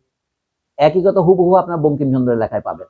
বাঙালির উৎপত্তি পড়েন 1887, মানে বাংলা সন 1880-তে লিখেছেন। দুটো প্রবন্ধ আছে বঙ্কিমের, একটা বাঙালির উৎপত্তি, আর হলো বাংলার ইতিহাস সম্বন্ধে কয়েকটি কথা। মোর or less the same thing. উনি বলে হাঁড়ি ডোম চাঁদাল, এদেরকেও আপনি আর্য বলবেন? অসম্ভব, এরা বাস্টার্ডাইজ। এটা লিখেছে উনি। এবং এইসব লেখা হয়তো উনি পড়েছেন, তখন হইতে পারে, প্রায় সমসাময়িক লেখা আর কি। The regeneration of inferior or bastardized races by superior races is in the providential order of humanity. এটা আল্লাহ তাআলার বিধান, providential order of humanity মানে তাই।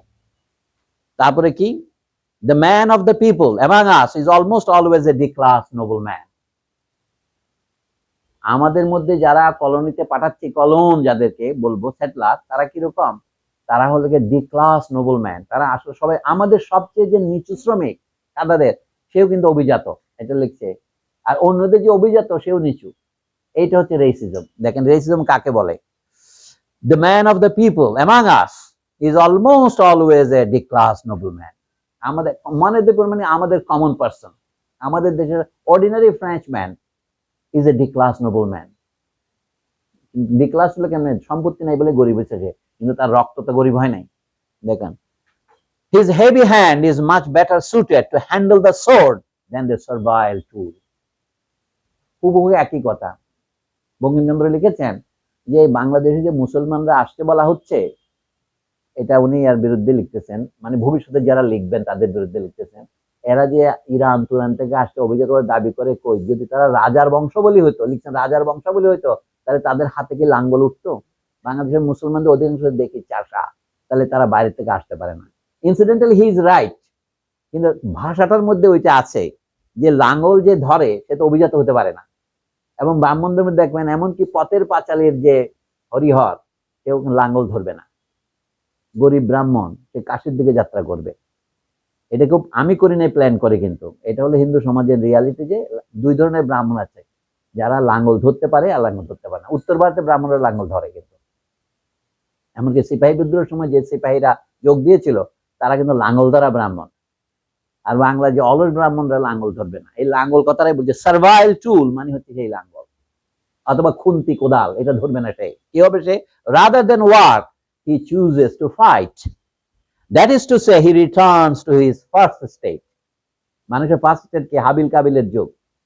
আমরা অস্ত্র বলে জগৎকে, বসুন্ধরাকে জয় করেছি, রাইট অফ দ্য সোর্ড।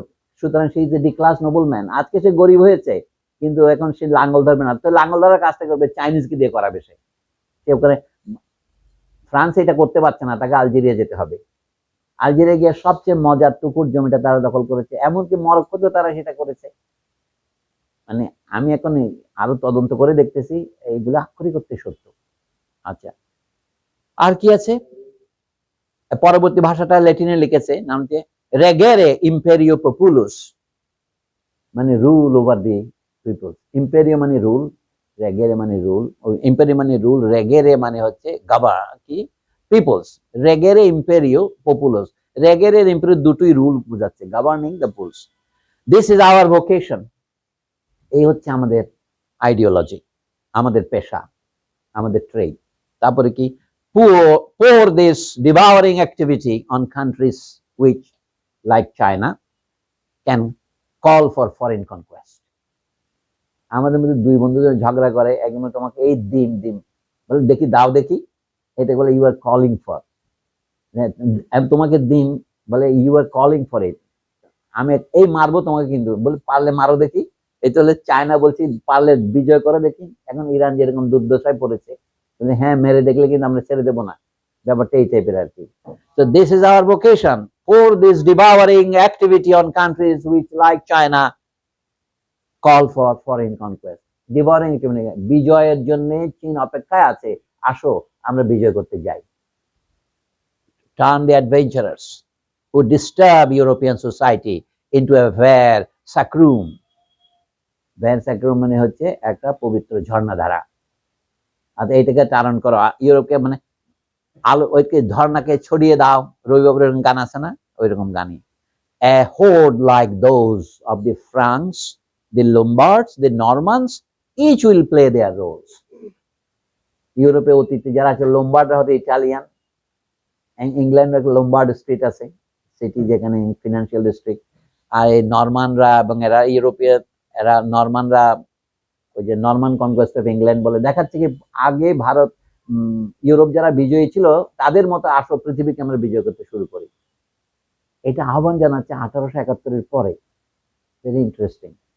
যদিও তখন চীনের উপর দুইটা আফিম যুদ্ধ হয়ে গেছে, আপনারা যদি মিলিয়ে দেখেন 1840-এর অথবা দুবার, একবার আফগান যুদ্ধ জয় করে চেষ্টা করে ইংল্যান্ড ব্যর্থ হয়েছে ইত্যাদি। সেই সময় উনি বলছে, অর্থাৎ এটি ইউরোপের স্পিরিট, এইটাই কিন্তু পরবর্তীকালে প্রথম মহাযুদ্ধ তৈরি করবে।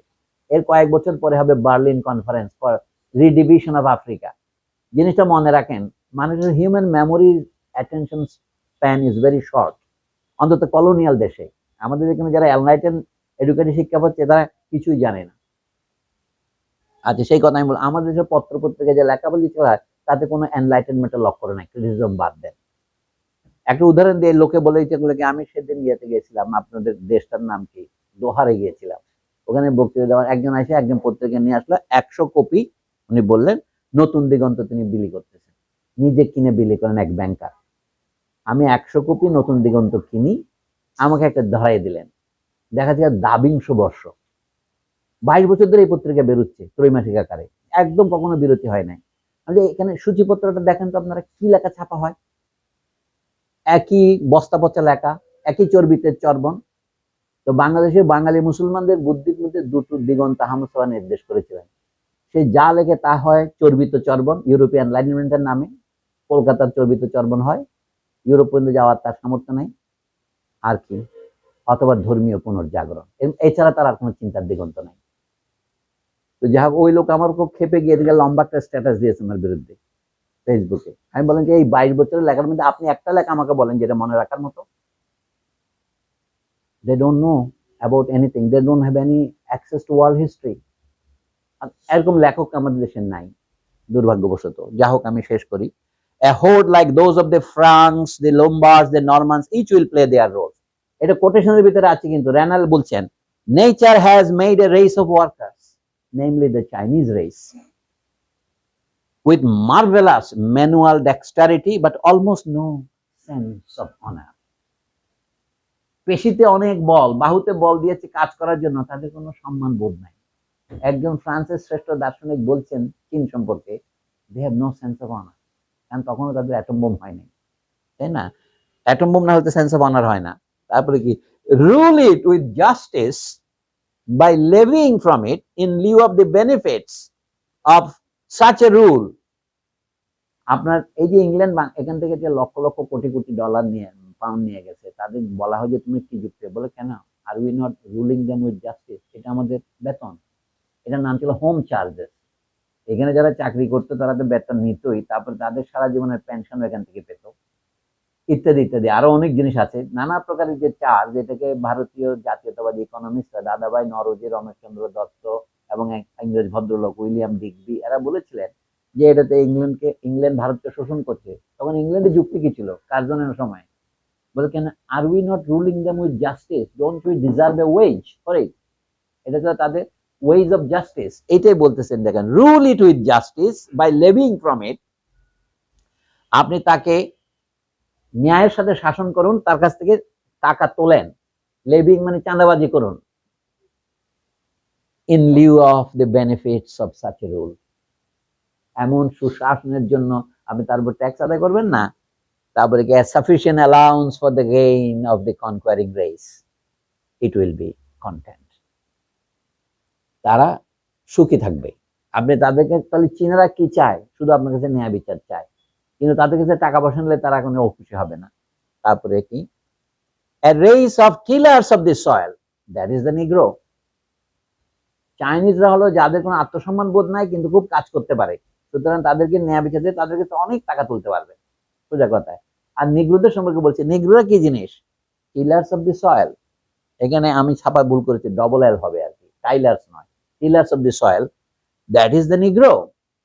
আর কি, be good and kind to him and everything will be all right, কালোদের প্রতি ভালো ব্যবহার করেন, আদর করেন, তাহলে সব ঠিক হয়ে যাবে। এইটাই আবার অক্টব মাননি, মানে to give a bad name to জাক লাকা, সেই কাজ অবশ্যই এটা লিখেছে জাক লাকা সাথে তার পরিচয় হওয়ার আগে।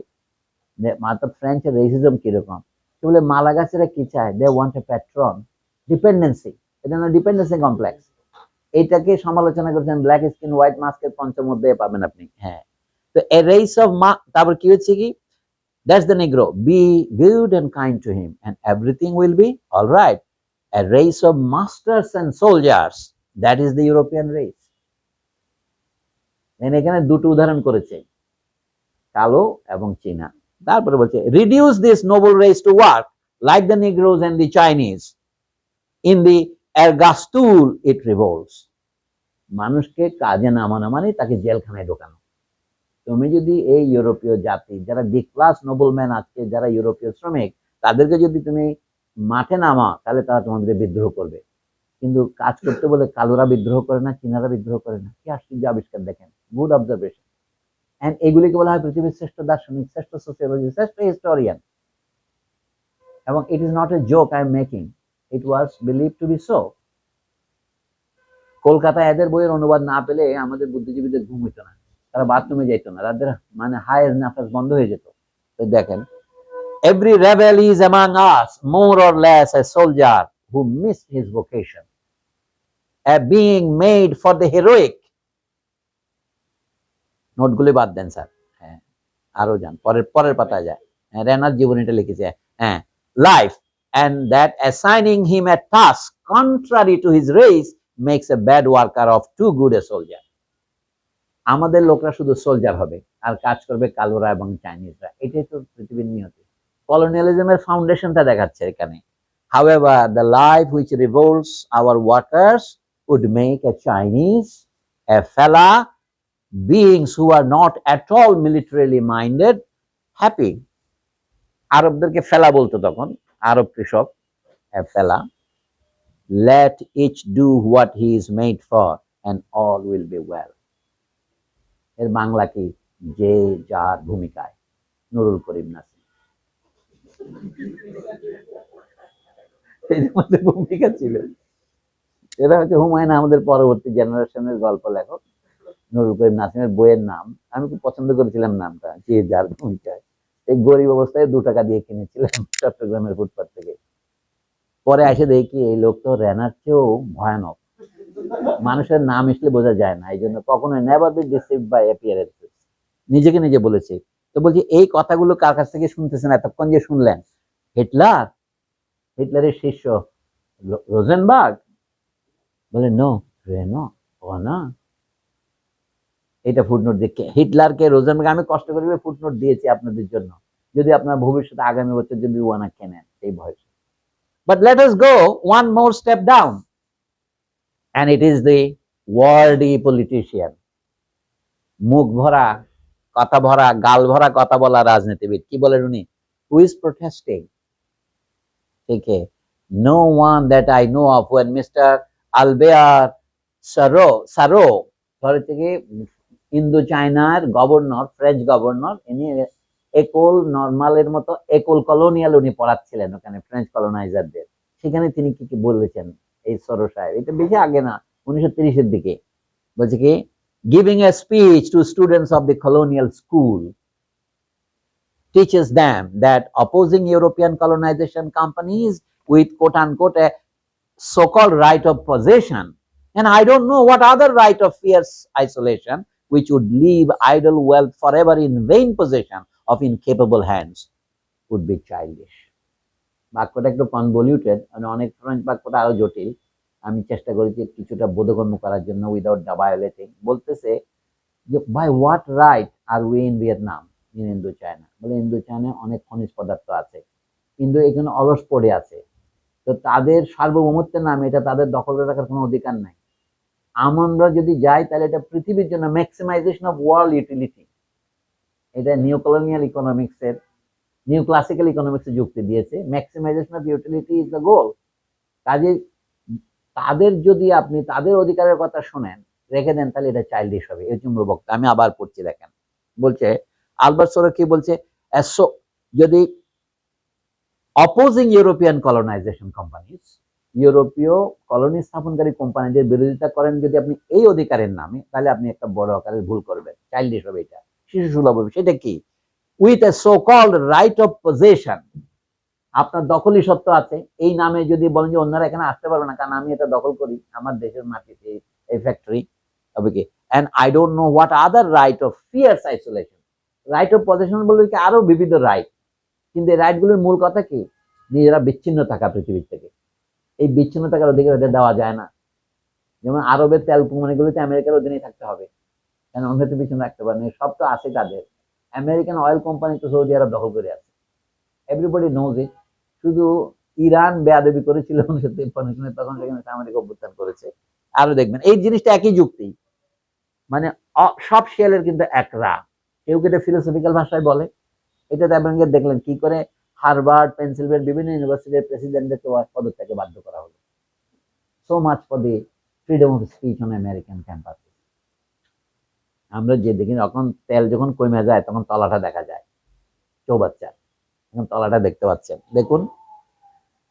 আচ্ছা, and who is indignant to hear a certain RP but ইনি একজন খ্রিস্টান মিশনারি, আরপি মানে রেভারেন্ড ফাদার, পি মানে পেয়ার হচ্ছে এখানে, reverend father, reverend pair, but assure that the goods of this world, if they remain divided up indefinitely as they would without colonization, would answer neither the designs of God nor the just demands of the human community. বলে না, মানে মানুষের ইচ্ছাই তো ঈশ্বরের ইচ্ছা, ভোস পপুলি ভোস দেই, মানুষের কণ্ঠস্বরই হচ্ছে ঈশ্বরের কণ্ঠস্বর। মানব জাতির জন্য ভালো হবে না, এবং ঈশ্বরের যে অভিপ্রায় সেটা উনি জানেন। অভিপ্রায় তার কাছে ওহি না আসলে উনি মেডিটেশন করে জানেন যে তার সাথে সম্পত্তিপূর্ণ হবে না, কি অর্থাৎ সম্পত্তিগুলোকে অন্যদের হাতে রাখা যাবে না। এটার নাম হলো রাইট অফ আইসোলেশন।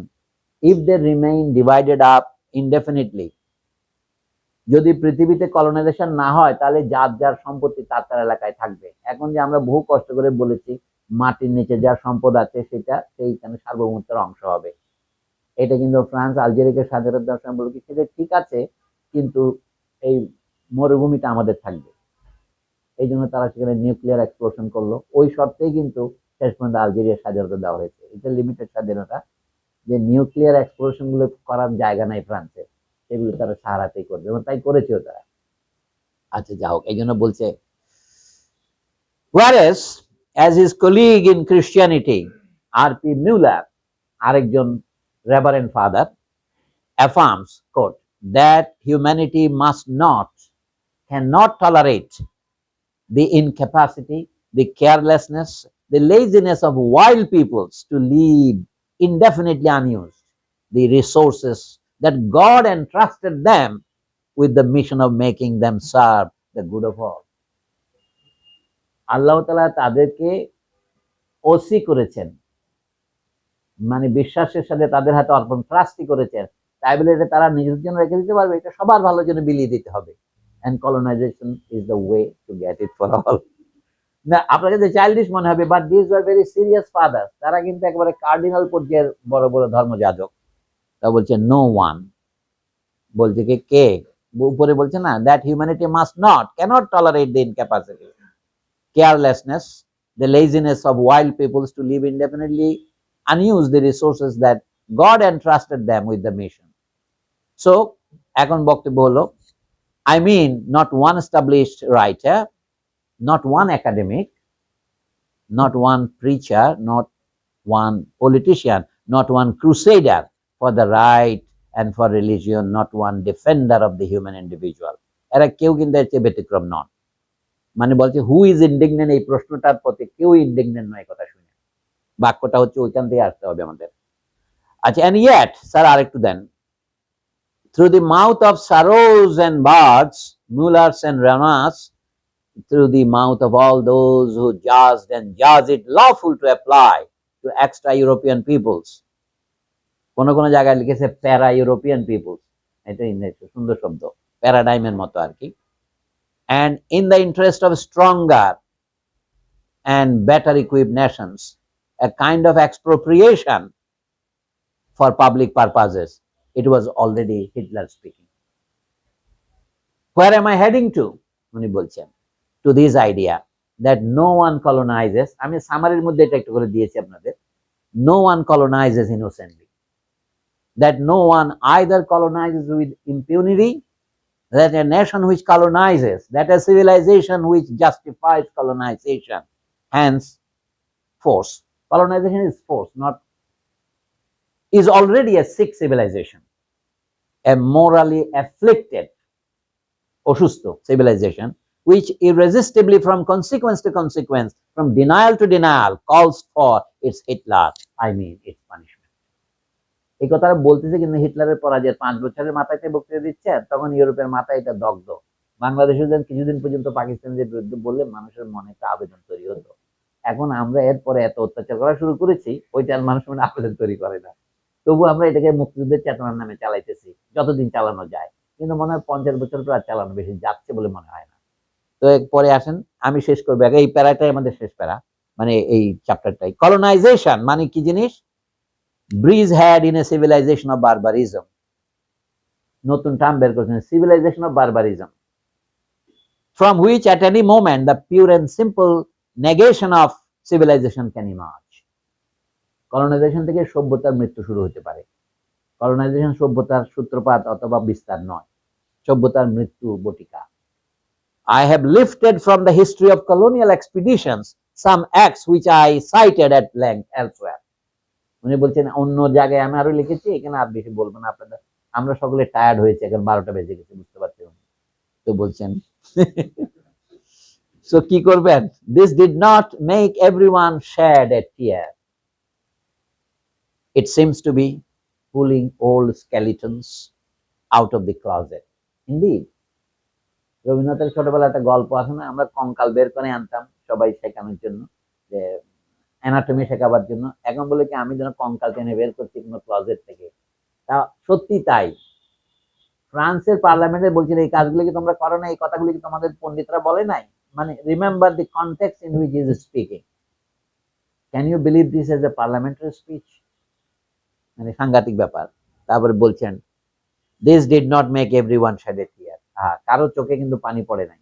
আচ্ছা দাও, was it useless to cite colonel, মন্তানিয়া মন্তানিয়া ফ্রান্সের একজন কলোনি, যিনি বলছিলেন one of the conquerors of Algeria, to chase away the ideas that sometimes besiege me, I have heads cut off, not artichoke heads, but men's heads. এটা সে তার বোনকে চিঠিতে লিখেছিল কর্নেল সাহেব 1830 দশকে, যখন আলজেরিয়া জয় করছিল। আলজেরিয়া তো প্রতিরোধ করেছিল প্রথম 17 বছর, 1830 থেকে 47 পর্যন্ত। 47 তারা আবদেল কাদেরকে গ্রেপ্তার করে ফ্রান্সে নিয়ে যায় নেপোলিয়ন দা থার্ড এর সময়। তাকে কিন্তু 1871 দোকানেই রাখে ফ্রান্সে, তারপরে মালটায় পাঠায়, অনেক কাহিনী আছে। পরে উনি সিরিয়াতে মারা যান, নামে তার খবর। মানে he never gave up, he was a Sufi saint also, Abdul Kader বলা হতো আর কি। তো চিফটেন, যে এই ওই সময় চিঠিতে বলছে যে মাঝে মাঝে আমার খুব আজকে গা মন করছে, তা আমি আর্টিচোক না কেটে মানুষের মাথা কাটি। কর্নেল মন্তানিয়া বলছেন। আর কি, would it be convenient to refuse the word to, অর্থাৎ আমি কার কার কথা এখানে আজকে পেশ করবো আপনাদের সামনে আছে, ওই ভদ্রলোকের কথাটা পেশ করাটা কি ওনাকে কি আমি বঞ্চিত করবো? সের নাম কি? তাহলে কোট দে রিজন, ইংরেজিতে অনুবাদ হলে কাউন্ট হয়েছে আর কি। তো কি কোট, উনি বলছিলেন এই কথা, it is true that we are bringing back a barrel full of years harvested prayer by prayer from prisoners, friends and enemies. বিশ্বাস করেন যে অর্থাৎ তারা মানে যাদেরকে হত্যা করে তাদের কান কেটে নিয়ে একটা ড্রামের মধ্যে রাখতো, এগুলো আবার ফ্রান্সে নিয়ে আসতো নিদর্শন স্বরূপ। তো এটাকে আবার সিভিলাইজেশন বলি আমরা। এটা পোস্ট ফ্রেঞ্চ রেভলিউশন সিভিলাইজেশন, আগের কথা না। আপনি বলছেন না এটা মধ্যযুগের স্যাভেজারি, আমি মধ্যযুগ আর আধুনিক যুগের কোনো পার্থক্য দেখি না, আমার চোখ অন্ধ।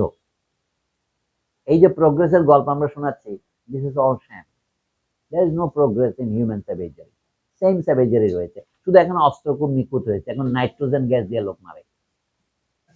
আচ্ছা দেখেন, should Saint Arnaud be refused the right to make his profession of barbaric faith? Okay. We ravage, we burn, we pillage, we destroy houses and trees. এটা ওই কলোনাইজেশনের গল্প থেকে একজন, উনি সবগুলো গবেষণা করে চিঠি করে এগুলো বের করেছেন লাইব্রেরি থেকে, তারপরে সেগুলো এখানে দুই একটা করে শোনাচ্ছেন। হ্যাঁ, তো was it necessary to, এখানে আমি শেষ করবো আজকে, আর যাবো না। Was it necessary to prevent marshal Bugeaud, এটা হচ্ছে আলজেরিয়া বিজয়ের প্রথম তাদের বীর, ওদের ক্লাইভ আর কি, ওদের ডুপ্লে। এর মূর্তি কিন্তু অনেকদিন ধরে ছিল, ফ্রান্সের বিভিন্ন শহরে ছিল, এক দুই এক শহরে ভেঙে ফেলেছে লোকে। এটা হলো তাদের 1 নম্বর হিরো, কলোনিয়াল কনকোয়ারার। এবং সমস্ত এইটা ব্রিজের নাম বুঝো, ওখানে আমাদের দেশে যেমন বিভিন্ন প্রতিষ্ঠানের নাম দুই একজনের নামে হয়, এখানে সেই দুই একজনের নামে। দুনিয়ার সব দেশের নিয়মিত এরকম, বিশেষ করে কলোনিতে। Was it necessary to prevent Marshal Bourgeois from systematizing all this in a daring theory and from claiming great ancestors of himself? Quote, a great invasion in Africa, which looks like what the French did to what the Goths did, is needed. অর্থাৎ ওই যে memory রয়ে গেছে, উনি যে নরমান্স মনে পড়ছে, হ্যাঁ, লোমবার্ডস, ফ্রান্স, যেন বলা হয় এখন ফ্রান্সের নাম ফ্রাঙ্ক হচ্ছে কি জন্য, তারা আদিতে জার্মান ছিল রুশিয়া অঞ্চলে, ওই ফ্রাঙ্করা এটা জয় করেছে, এটা গল ছিল এটার নাম। তো ওরা যেভাবে বিজয় করেছিল সেই জন্য আমরা এখানকার উত্তরাধিকারী হয়েছি। কাজে এইরকম গোটা আফ্রিকা বিজয় করতে চাই আমরা। আফ্রিকা বিজয়ের স্বপ্ন অনেকেরই ছিল, আলেকজান্ডার থেকে শুরু করে নেপোলিয়ন থেকে শুরু করে, এরা নবযুগের আলেকজান্ডার নবযুগের নেপোলিয়ন হতে চেয়েছিল, কিন্তু দে ওয়্যার মেয়ার ব্যুরোক্র্যাটস। পরে দেখবেন ফ্রান্সের হায়ারার্কিতে তারা কিন্তু খুব বেশি উঁচু পর্যায়ের নয়। এই যে বলছেন, finally must it be thrown into the darkness of oblivion the memorable feat of arms of Commander Gérard and keep quiet about the capture of Ambike, a city which, truth to tell, had never taken care to defend itself? একটা শহরকে তারা কি করে দখল করেছিল, এবং সেই কাহিনীটা দেখলে আপনাদের চোখে পানি আসবে। বুঝছে, the shooters only had orders to kill the man, but no one restrained them, getting high by the smell of blood. আপনার ক্যানাবিস বা গাঞ্জা না খেয়েও মানুষের কিন্তু হাই হইতে পারে। মানুষ একটা মধু নাকি পাওয়া গেছে, বিধানের কাছে শুনলাম যে মধু খেলে হাই হওয়া যায়। সে যায় বলছে, দেখেন মানুষ মারলে রক্তের গন্ধ যে মানুষকে হাই করে তোলে, সেটা আমি আগে হাই স্কুলে আসার আগে জানতাম না। বুঝতে পারছেন? বলছে getting high by the smell of blood, they did not spare one woman or one child. What they are doing more or less in Gaza is more or less like this. Ambike নামক শহরে ফ্রেঞ্চরা করেছে এটা, At the afternoon's end, under the action of the heat, a small fog rose. It was the blood of the 5,000 victims, the city's ghost, which evaporated in the setting sun. ওই একদিনে 5,000 লোক মেরেছে ওই শহরে। এরকম আরো বহু কাহিনী পাবেন, ফরাসিদের নিষ্ঠুরতার কাহিনী। আমি এটা বলে ও আপনি ইংরেজদের কম নিষ্ঠুর বলতেছেন, আমার এটা বলার উদ্দেশ্য নয়, আমি একটা একটা করে বলতে হবে। তাহলে yes or no, are these facts true or not? And the sadistic pleasures, the unspeakable pleasures that Loti's frame shudder when he holds a good massacre of the Anamites at the end of his officer's telescope. লোটি একজন ফ্রান্সের, তাকে নিয়ে তো বহু রকমের film হয়েছে, আপনারা দেখেন পিয়ের লোতি, এটা একটা কিন্তু ছদ্ম নামে, এটা লেখক হয়েছে, অনেক কাহিনী আছে, নোটের মধ্যে আমি দিয়েছি। লোটিস নেম, উনি তখন দেখতেন এইভাবে তার টেলিস্কোপ দিয়ে জাহাজে বসে, অনেক রোমান্টিক কাহিনী। পরে মার্গারেট ডুরাসের যে উপন্যাস আপনার লাভার টাভার ইত্যাদি, এই সব ঘুরে ফিরে ওই কাহিনী। কলোনিয়ালিজম রানিং র্যাম্প্যান্ট, তার মধ্যে আবার হিউম্যানিস্টিক অনেক গড়ে উঠেছে। হিরোশিমা মন আমুরও তৈরি হয়েছে ওর উপরে। আচ্ছা, বোমা মারার পরে তো ভালোবাসা যায়, কি বলে? তো বলছি at the afternoons and under the action of the heat, গরমে, বিবরণটা খুব সাংঘাতিক। এটা আরেকজন লেখা থেকে উদ্ধৃতি দিচ্ছেন, কিন্তু উনি বলছেন আমি এই কাজটা করেছি, এটা কোনো সেজারের লেখা নয়। Yes or no, are these facts true or not? And the sadistic pleasures, the unspeakable pleasures that Lotis frame shudder when he holds a good massacre of the Anamites at the end of his officer's telescope. Telescope দিয়ে তিনি মারামারি order দিয়ে commander সাহেব জাহাজ থেকে দেখছেন telescope এসেছে। হি witnesses মানে হি সিজ, হি হোল্ডস, ওইটাই বলছে, দেখে তার কি লাগে, মানে তার কেমন জানে, holds a good massacre of the আনামাইট।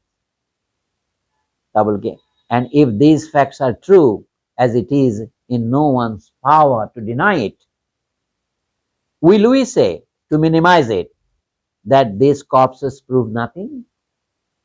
হ্যাঁ স্যার, আর একটু জানেন, আমার তো চ্যাপ্টারটা শেষ হয়ে আসছে, আর বেশি নাই। হ্যাঁ, এখন আপনাদের কিছু মন্তব্য শুনবো, আমরা আজকে এখানেই থামি। হ্যাঁ, ইয়েস, এটাই last. For my part, if I have recall some details of this, আর পড়া যাবে না, আপনার বাকিটা রেখে দেবেন।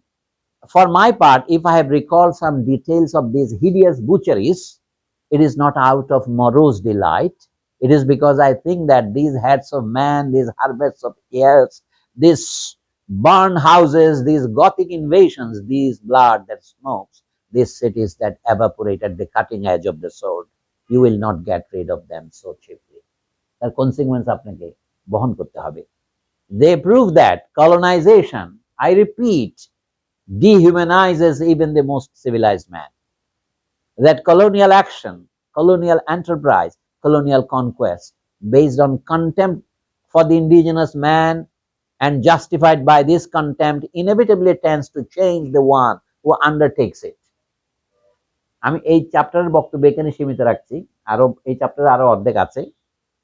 That the colonizer, who to have a clean conscience gets used to seeing the other as an animal, accustoms himself to treating him like an animal, tends objectively to transform himself into an animal. It is this action, this return shock of colonization that was important to point out. আজকে এখানে থামি।